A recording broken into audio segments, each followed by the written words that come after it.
Vous m'aviez invité il y a quelques semaines, j'ai pris une bonne grippe et là je suis comme encore un petit peu dedans. Malheureusement, elle est dure à se débarrasser cette année.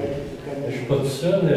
Ceux avec qui je parle là, me disent tous on est de la misère à se capable complètement de un petit peu des résidus. Soit les étourdissements ou la fatigue et la voix qui manque. Donc, excusez-moi si il manque un petit peu de voix, si j'ai la voix un petit peu enrhumée. Ça vient de là. Ah, mais ça c'est. Oups. Ça c'est primordial.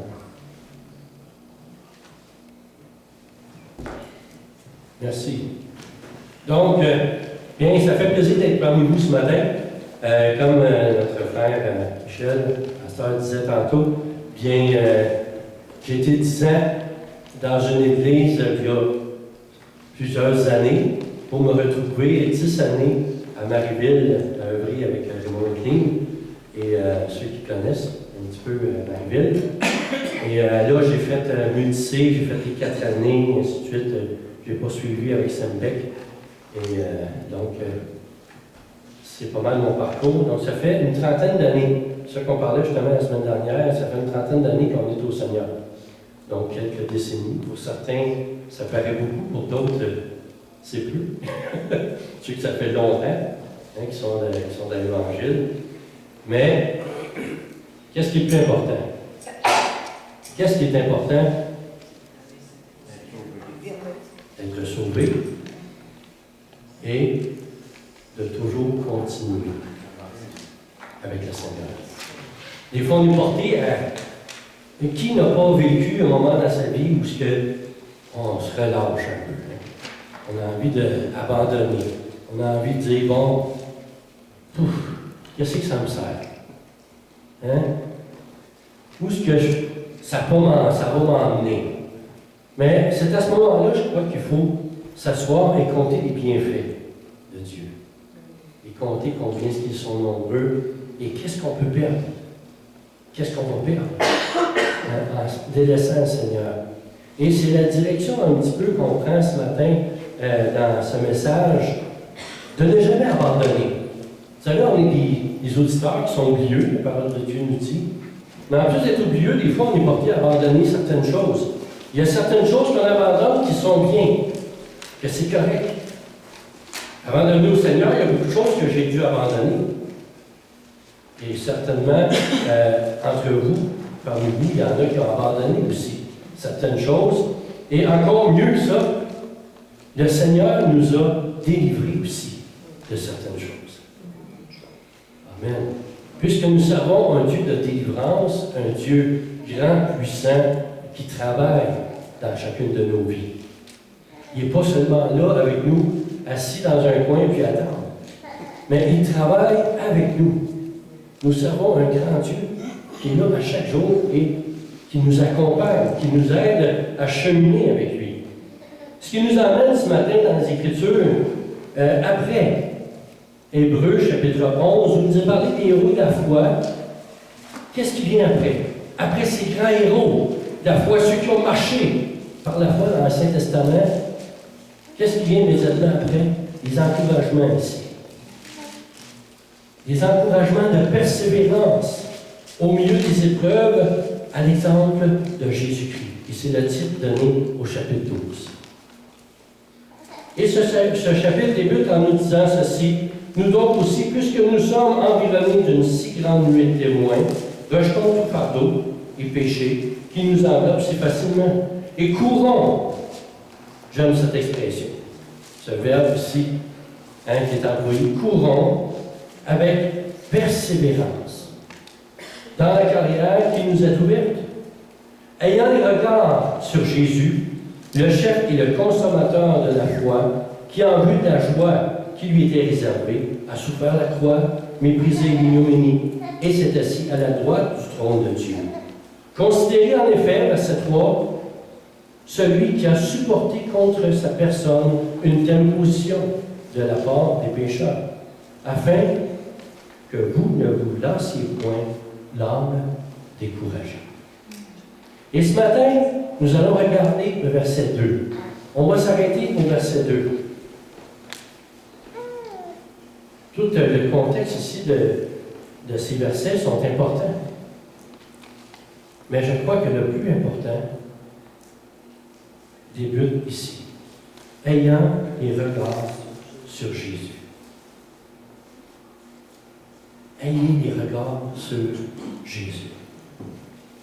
Puisque c'est là que nous allons tout retrouver. C'est là que nous allons tout avoir. C'est quoi poser? C'est quoi avoir toujours les regards sur Jésus? Qu'est-ce que ça vous dit?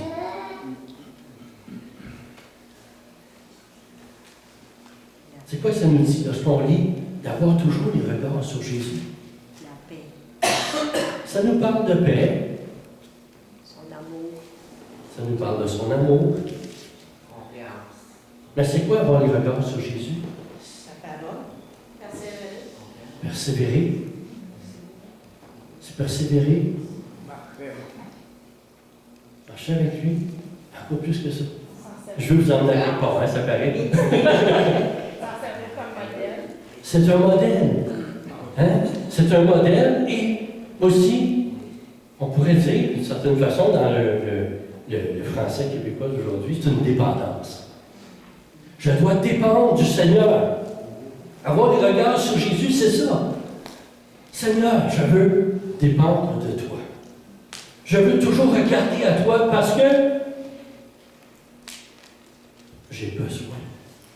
C'est un besoin. À chaque jour que j'ai. Je ne peux pas dire, moi, aujourd'hui, je vais passer une journée sans le Seigneur. Ça ne se fait pas vraiment. Si je veux servir Dieu, si je veux marcher avec lui, et comme le texte ici nous dit que Jésus est le chef. Qui abandonne son chef, pendant un combat, puisque nous sommes en combat chaque jour? Est-ce qu'il y a des journées que je peux passer du chef? Est-ce que je peux me passer de celui qui peut me diriger, de celui qui me donne la vie, et toutes les belles choses qui étaient dites tantôt? C'est impossible.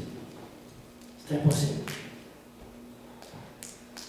Donc, en contexte, après avoir parlé des roues de la foi, les versets précédents et suivants s'adressent à nous, s'adressent aux chrétiens. Nous qui, à travers ces diverses épreuves, rejetons comme ceux qui nous ont aussi précédés dans la foi, et aussi comme Jésus, les diverses épreuves et oppositions qui cherchent à détourner nos yeux du Seigneur. Il faut rejeter tout ce qui nous éloigne du Seigneur. Tout ce qui va nuire à notre marche avec Dieu. Chaque chrétien est en place là. Je veux m'engager pour le Seigneur. Comment je fais? Commence par te détourner du mal. Fais le bien. Attache-toi aux Écritures. Reçois la grâce et le pardon du Seigneur. Et marche avec lui. Marche avec lui. C'est encore meilleur. C'est encore meilleur. En première partie du verset 2, regardons ensemble où l'auteur de l'Épître aux Hébreux veut nous porter notre attention. Le mot ayant les regards, est un verset et un verbe plutôt à l'infinitif, qui signifie toujours avoir. Toujours avoir. Qui nous parle d'une possession et d'appartenir à ce lien-là. D'avoir quelque chose que nous gardons précieusement. Ça nous parle de ça aussi. D'avoir quelque chose que nous tenons précieusement. Est-ce qu'il y a quelque chose dans notre vie qu'on tient plus que tout? Je peux donner beaucoup d'exemples. Mais le premier devrait être le Seigneur Jésus, à qui je Pourquoi je tiens tant que ça au Seigneur? Parce qu'il me donne la vie, le mouvement. Il me donne sa grâce, sa miséricorde qui a été parlé tantôt.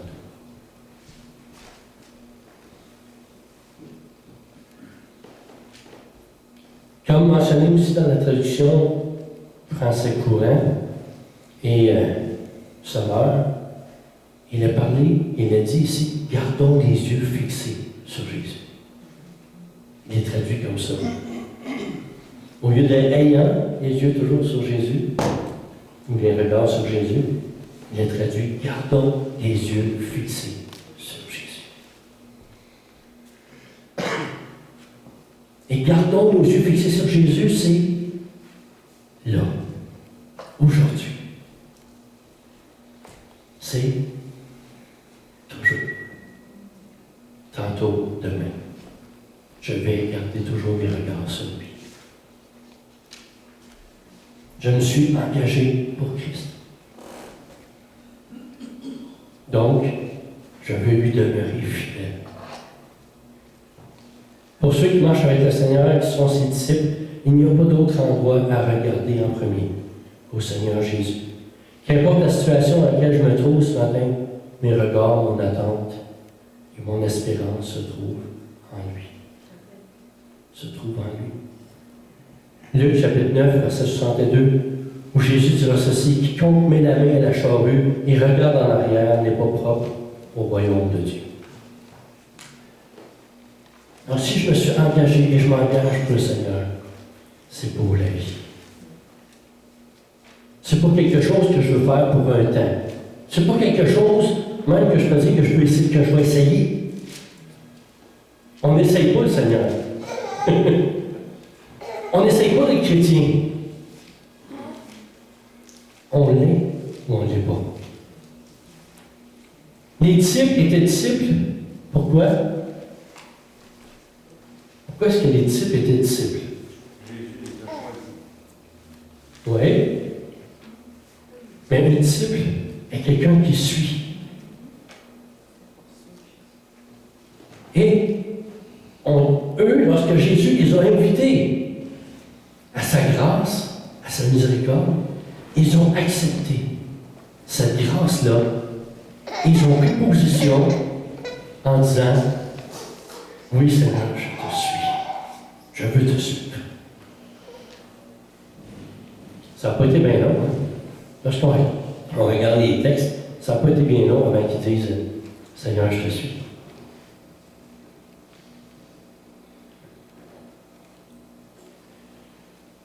Et comme chrétiens, nous sommes appelés à arrêter nos regards pour fixer le Seigneur. Examiner et regarder attentivement Jésus. C'est quoi ça, exactement, encore une fois? S'arrêter et fixer nos regards sur le Seigneur. Examiner et regarder attentivement le Seigneur. Ça nous parle de quoi? Ça nous parle de nous arrêter à tout ce qu'il a dit. Il n'y a rien de plus important que les paroles. Tantôt, notre frère parlait avec les paroles. Hein? Comment est-ce que c'est important? Une parole, oui, peut guérir, peut relever, peut soutenir, peut même élever. Mais une parole peut aussi blesser et amener à la mort. Jésus, toutes les paroles qu'il a prononcées étaient des paroles de vie. Parce qu'il est venu annoncer la vie. Puisqu'il était lui-même la vie, nous dit Jean. Donc, nous voulons nous arrêter à sa parole, à ce qu'il a dit, à ce qu'il a enseigné. Et tout ce qu'il nous a enseigné venait du Père, venait de Dieu.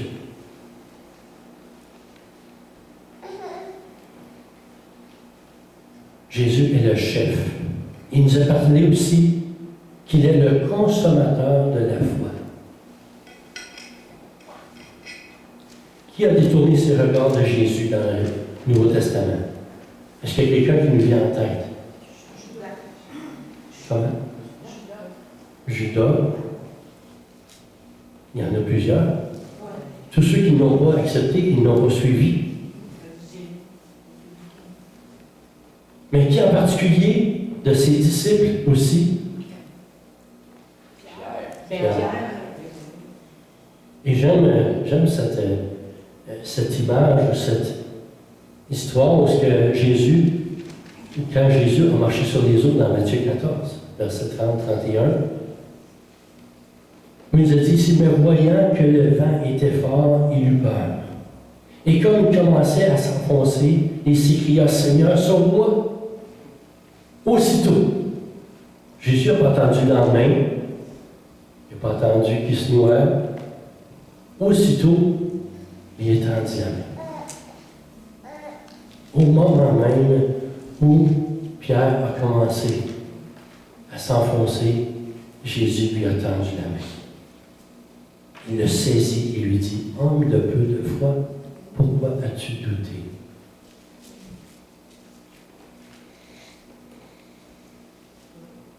Si je suis ici ce matin avec un doute, sachez que le Seigneur est tout près et qu'il a toujours la main tendue pour nous retirer de où nous sommes.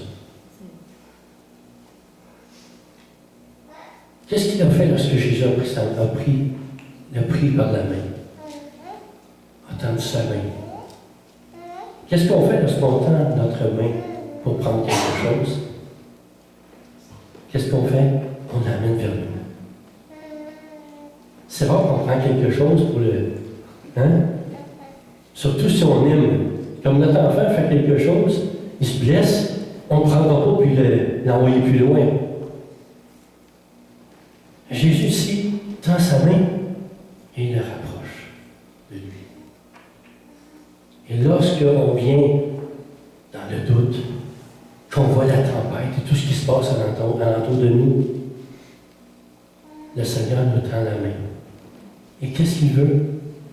Nous rassurer. Il veut nous rassurer, nous amener près de lui.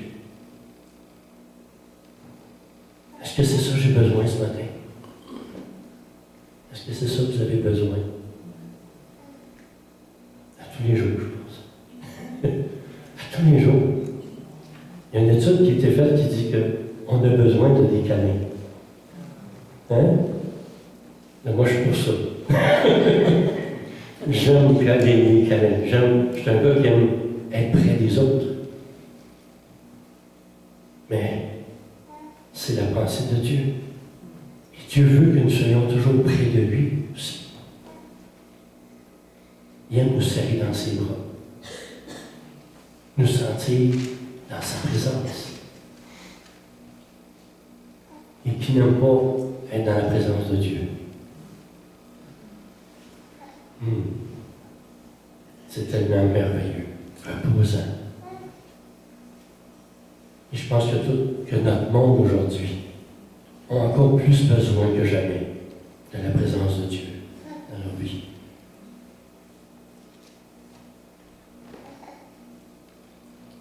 Et même comme chrétien, comme disciple, il se peut que le doute vienne, comme ce disciple.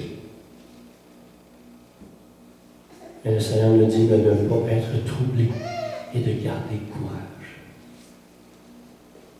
De garder courage. Jésus est le seul à avoir le pouvoir de nous sauver. N'est-ce pas?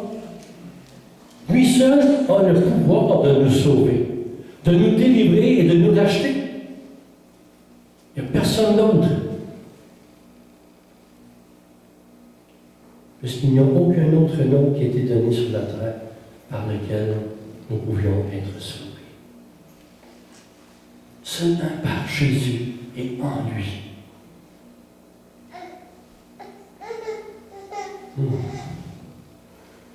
Jésus est le seul. Nous servons le Seigneur Dieu et il demeure le même. Il demeure le même. Les disciples disciples avaient vu dans le passé. On voit dans Matthieu chapitre 8, versets 26 et 27. Ils avaient vu Jésus qui avait menacé le vent et la mer et que tout s'était calmé. Et là, il était comme effrayé, troublé de voir Jésus marcher sur les eaux.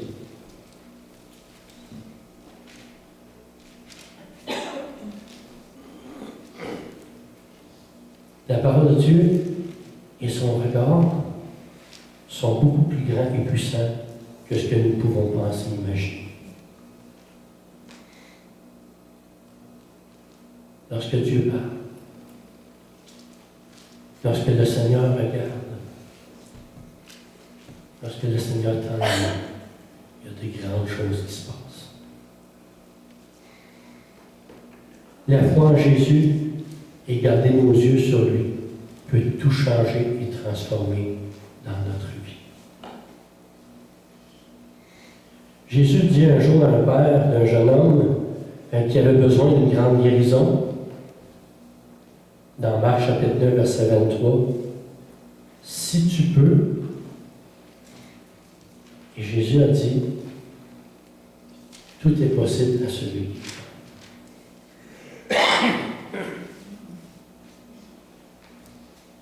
Si j'écoute ce message,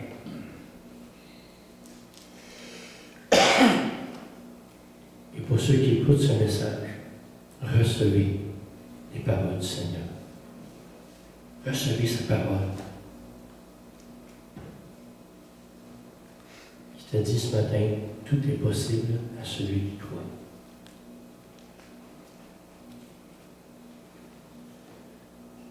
En ce qui concerne le salut, Jésus dira dans la parabole du jeune homme riche, dans Luc chapitre 18, verset 27, « Ce qui est impossible aux hommes est possible à Dieu.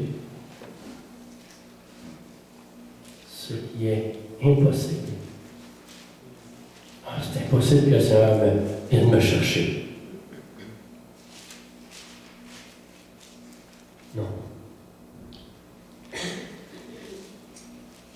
C'est pas impossible. Parce que Dieu nous aime. Et il tend sa grâce. Il donne sa grâce à chacun d'entre nous. Nous servons un Dieu qui change nos impossibilités en choses possibles. Dans Hébreux chapitre 10, verset 36, il nous est dit, si vous avez besoin de persévérance afin qu'après avoir accompli la volonté de Dieu, vous obteniez ce qui vous est promis. Continuez de regarder au Seigneur et ne jamais s'arrêter.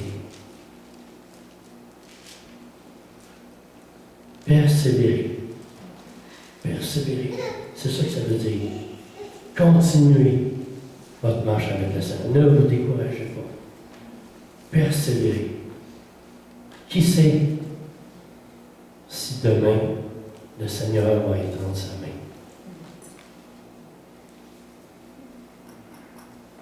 Et c'est pour nous affermir dans la foi que l'auteur de l'Épître aux Hébreux nous rappelle cela. Car nous avons besoin d'obéir et de persévérer, de continuer malgré tout ce qui nous arrive en faisant confiance au Seigneur. Toujours faire confiance à Dieu, même dans les temps difficiles.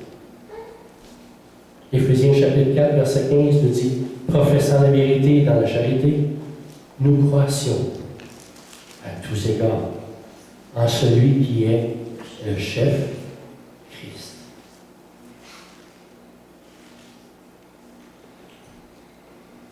On ne peut pas rester stagnant. On ne peut pas rester immobile en statu quo avec le Seigneur. Ça change. Tout change. Parce que nous sommes appelés à croître, à grandir, à apprendre davantage, à nous rapprocher de lui et à toujours regarder à lui. Toujours lui faire confiance. C'est ça la marche du chrétien. Jésus est le chef des croyants. Et si Jésus est notre chef, nous ne devons pas nous fier au hasard, au temps, au karma ou encore à la bonne étoile. Mais à qui? À Christ. En qui notre vie est entre ses mains. C'est à lui qu'on se fie. Et c'est vers lui. Et c'est de lui qu'on attend. Nous devons apprendre à faire confiance au Seigneur. Tenir nos yeux arrêtés sur lui, qui est notre maître et notre chef. Notre sauveur qui a été vaincu, ou vainqueur plutôt, avant nous, dans la même course et dans le bon combat de la foi qui nous conduira à la victoire. 1 Corinthiens 11, chapitre 3 nous dit ceci: « Je veux cependant que vous sachiez que Christ est le chef de tout homme. » Christ est le chef de tout homme. Et plus loin, il terminera en disant ceci, que Dieu est le chef de Christ. Et moi, je veux servir Christ. Je veux marcher avec lui.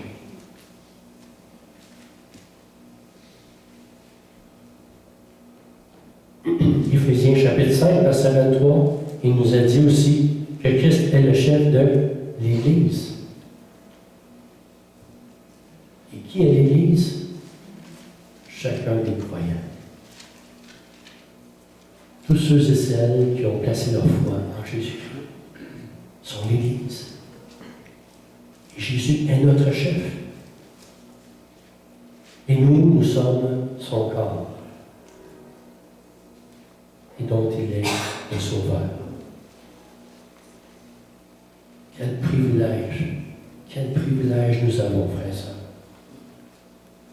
Selon notre passage d'Hébreux, chapitre 12, au verset 2, Jésus est appelé le chef et le consommateur, ou encore l'auteur de la foi, celui en qui notre foi dépend, et qui l'amène ou la porte à la perfection, en vue de la joie qui lui était réservée, a souffert la croix, méprisé la honte, et s'est assis à la droite du trône de Dieu.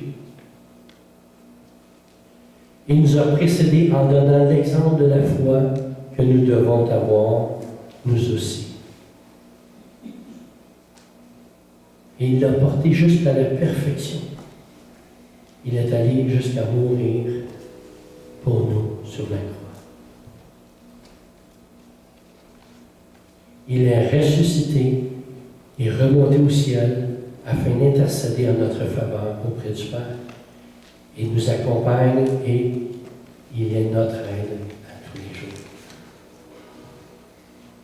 Éphésiens chapitre 4, verset 13, nous dit jusqu'à ce que nous soyons tous parvenus à l'unité de la foi et la connaissance du Fils de Dieu, à l'état d'homme fait, à la mesure de la stature parfaite de Christ. Donc, c'est le travail d'une vie. C'est un travail de toute une vie que le Seigneur a repris en chacun de nous. Heureusement, le Seigneur est notre aide tout au long de notre vie.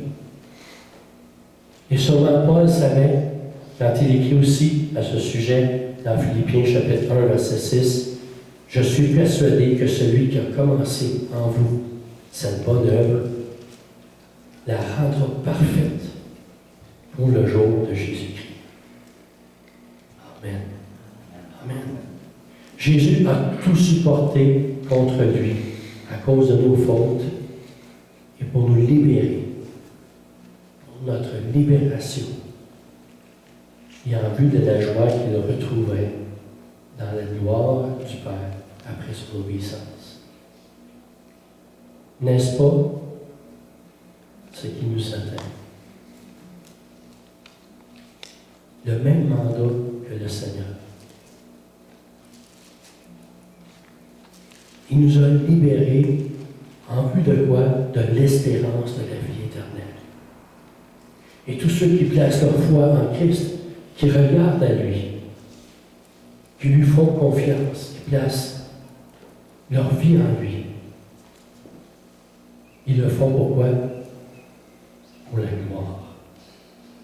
La gloire à venir. Comme Jésus, c'est ce qu'il a tenu toute sa vie. Il savait d'où il venait et il savait où ce qu'il allait. Il savait qu'il allait retrouver son Père. Et nous, frères et sœurs, ne nous décourageons pas parce que nous savons où nous allons. La parole de Dieu nous dit. Tous ceux qui placent leur foi en Jésus ont cette espérance de la vie éternelle. Avec lui. Avec lui.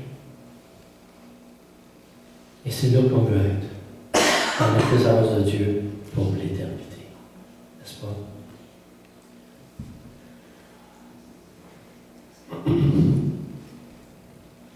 Pour Jésus, la croix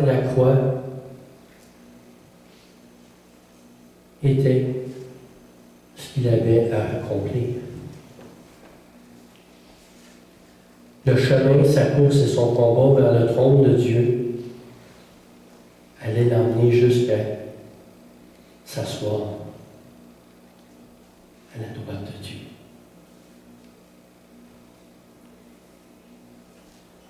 Elle est devenue son partage, sa vocation.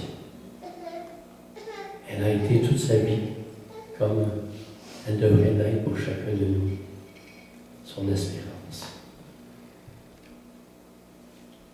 La même pensée est exprimée ici par Paul en Romains 8, verset 18, où il dit « J'estime que les souffrances du temps présent ne sauraient être comparées à la gloire à venir, qui sera révélée pour qui? Pour moi, pour nous qui sommes sauvés. Dans 2 Pierre chapitre 3, verset 9, le Seigneur ne tarde pas dans l'accomplissement de la promesse, parce qu'il vient bientôt. Comme quelques-uns croient, mais use de patience envers nous, ne voulant pas qu'aucun périsse, mais voulant que tous parviennent, arrivent à la repentance.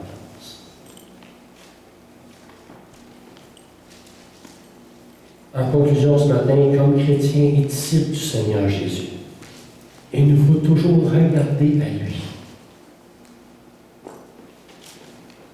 Lui faire confiance en toutes choses, car il est notre chef suprême. Il veut prendre soin de nous si nous lui faisons confiance à travers tous les périples de la vie.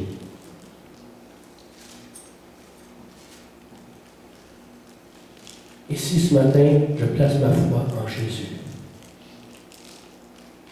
j'ai cette confiance en lui qu'un jour je serai dans sa présence pour l'éternité.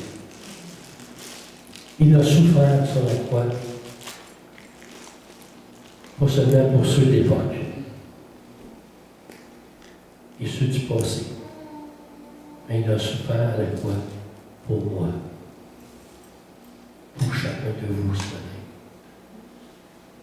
afin de vous pardonner, que vous ayez ce pardon, que vous receviez cette grâce et que vous puissiez vivre une vie nouvelle en Jésus-Christ. Et j'avais pour terminer, pour conclure, un passage, et notre frère m'a devancé tantôt, dans Matthieu chapitre 28, verset 20, à la fin, où Jésus nous a laissé sur ces paroles. Vous savez, lorsque une personne est sur le bord de partir pour retrouver le Seigneur, bien, souvent les dernières paroles, c'est ce qu'on se souvient le plus. Ceux qui ont accompagné ou ceux qui ont été avec des personnes avant que les soins spécifiques soient mis ou soient donnés, bien souvent on va se souvenir justement de toutes ces dernières paroles. Qu'est-ce qu'il avait dit? Qu'est-ce qu'il m'a dit? les dernières paroles qu'il m'avait dit, c'était quoi? La dernière fois, je l'ai vu. Et souvent, c'est des paroles qui nous restent gravées. Et que cette parole, ce matin, du Seigneur Jésus, bien, fasse le même effet. Qu'elle soit gravée en nous. Et cette parole est celle-ci, où Jésus nous dit, « Voici, je suis avec vous tous les jours, jusqu'à la fin du monde. » Que ces paroles du Seigneur soient gravées en nous ce matin.